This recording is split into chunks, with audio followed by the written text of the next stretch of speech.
ሰላም እንደምን አላችሁ ተመልካቾቻችን። በዚህ ሰሞን ያገኘናቸው መረጃዎች ወደ እናንተ እናደርሳለን። ለዚህ ዩቲዩብ ቻናል አዲስ ሆናችሁ ሰብስክራይብ በማድረግ ቤተሰብ ሆኑ። ያላችሁን ሀሳብ አስተያየት በሀሳብ መስጫ ሳጥን ላይ ጻፉልን።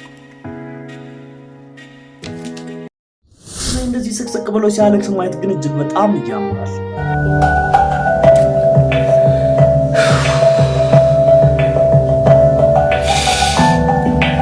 አዶናይ ስለምንድነው እንደዚህ የሚያለቅሰው? እንደምታውቀው እንግዲህ ከጃኒ ጋር ያበደ ፍቅር ውስጥ መሆናቸውን እናውቃለን። ነገር ግን ሰሞኑን የተፈጠረው ነገር እጅግ በጣም አዶናይን ብቻም ሳይሆን እኔንም አስደንግጦኛል።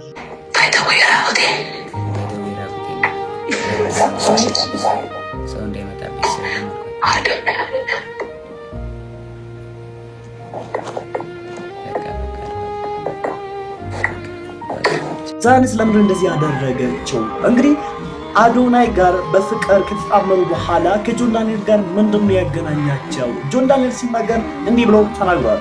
ውክልና ሰጥቻታለሁ። የባንክ መኪና የገዛሽ ጊዜ 1 ሚሊዮን ብር ሰጥቻት ነበር። እስር ቤት በነበርኩበት ሰዓት ትራንስፈር ማድረግ ስለማልችል 1 ሚሊዮን ብር ከባንኬ ላይ ውክልና ሰጥቻት እንትን ብላ ነበርና ውክልናው አልተነሳም። ጃኒ አይ በቃ ውክልናው እንድታነሽልኝ ነው ብዬ ዘጋውት ስልኩን ማለት ነው። እስር ቤት በገባ ጊዜ አንድ መኪና ገዝታ ነበረ ጃኒ። የገዛችው መኪና ደግሞ 1 ሚሊዮን ብር ከሱ ተበድራ ነበረ። 1 ሚሊዮን ብሩ ደግሞ እሱ በካሽ መስጠት ስለማይችል እዛው እስር ቤት ሆኖ ለሷ ውክልና ሰጥቶ ነበረ። እንግዲህ አሁን ጃኒና አዶናይ ጎንደር በሄዱ ጊዜ ጆን ዳንኤል ደወልላት። ሲደውልላት ስለምንድን ነው የደወልላት? እንግዲህ እንደምታወቀው እስር ቤት እሱ በገባ ጊዜ እሱ እንደተናገረ ከሆነ ማለትም ጆን ዳንኤል እንደተናገረ ከሆነ ለሷ ውክልና ሰጥቶ ነበረ የባንኩን ማለት ነውና እሱን ውክልና እንድታነሳለት ነበር የፈለገው። ማለት ከሷ መቀየር ስለፈለገ ወደ ራሱ መለስ ስለፈለገ ደወለላት። ከዛ እሷ ደግሞ ውስጥ ገብታ ምን ትላለች? እንደዚህ ትላለች።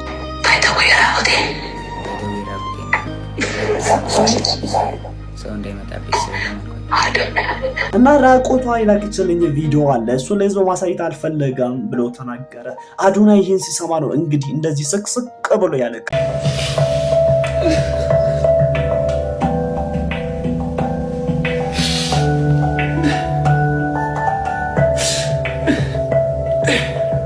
ማን ይሰማ ራሱ እንባይ መጥቷል። እጅግ በጣም አስደንግጦኛል። ምክንያቱም አዶናይ የሚያውቀው ታሪክ የለም። ምክንያቱም የሚያውቀው ከጃኒ ጋር በፍቅር ማበድና በፍቅር አለማችን መንሳፈፍ ብቻ ነበር። ይህንን ስሰማ እኔም እጅግ በጣም ደንግጫልና መላው ኢትዮጵያ ህዝብም ደግሞ በጣም ደንግጦ ነበር። አዶናይ ሲያለቅስ ማየት ደግሞ እጅግ የሁላችንም ልብ ሰብሯል ማለት ነው። እንግዲህ ጉዳዩን በሰፊው ተንተነን ስንመለከት ምንድነው እንደምታውቀው ጆን ዳንኤልና ጃኒ ከዚህ በፊት አብረው በፍቅር እንደቆዩ እናውቃለን። ነገር ግን ደግሞ እሱ እስር ቤት የገባ ጊዜ አዶናይ ከካናዳ ከች ብሎ ኢትዮጵያ ሲመጣ ኢትዮጵያን ማንቀጥቀጥ ጀመረ።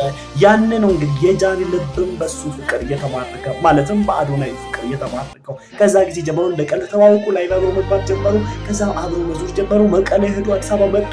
ያለዱ ሀገር ይታለ ውጭ ሀገር ግን ከሀገር አብሯን ወጡ። ዱባይ ከሄዱ አለቀች እና ብቻ እነዛ ነበረ ጉዳዩ ማለት ነው። እንግዲህ ሰሞኑ አነጋጋሪ የሆነ ጉዳይና ብዙዎችን ያነጋገረ የሚገኝ ጉዳይ ስለ ሶስቱም ወጣቶች ጉዳይ ነው።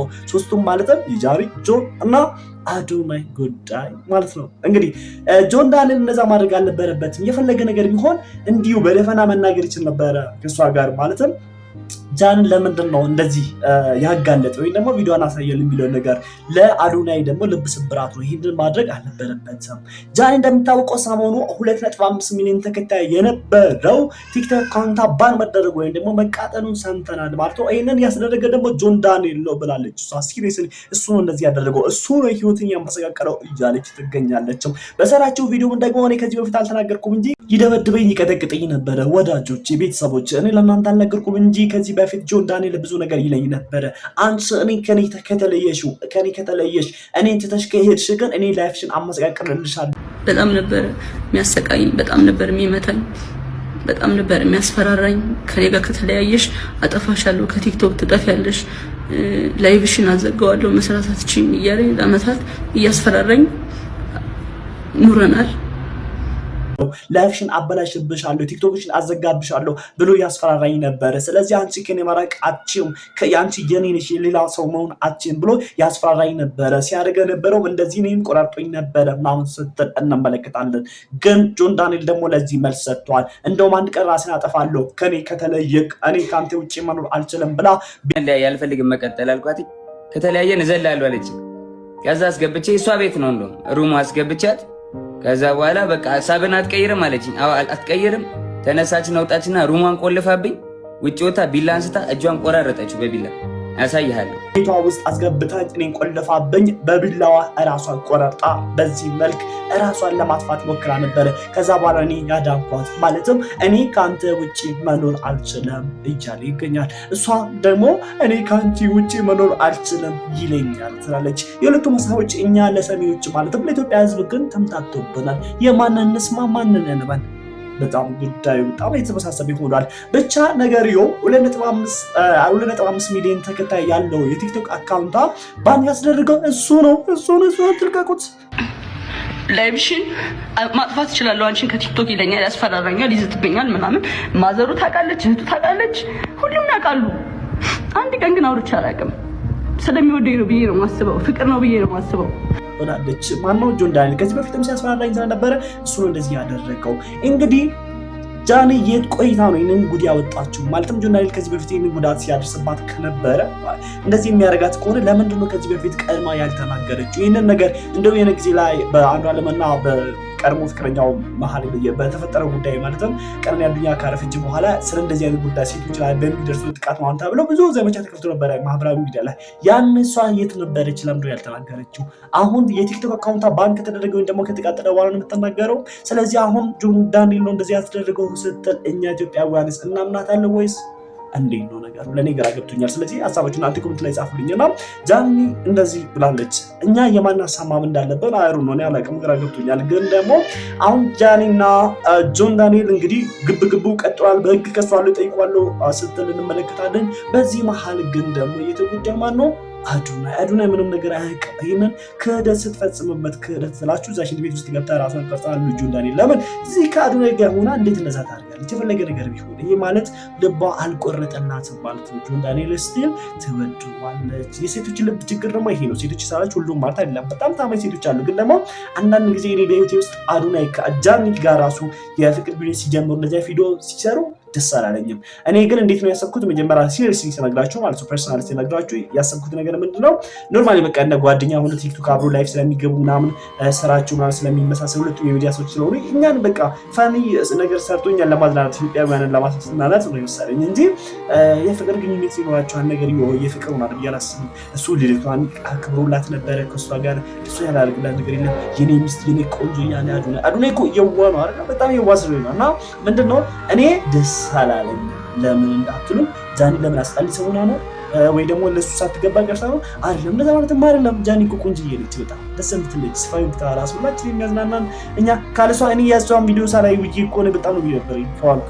እንደዛ ማለት አይደለም ማለት ጃኒ አስጣሊ ሰውና ማለት አይደለም።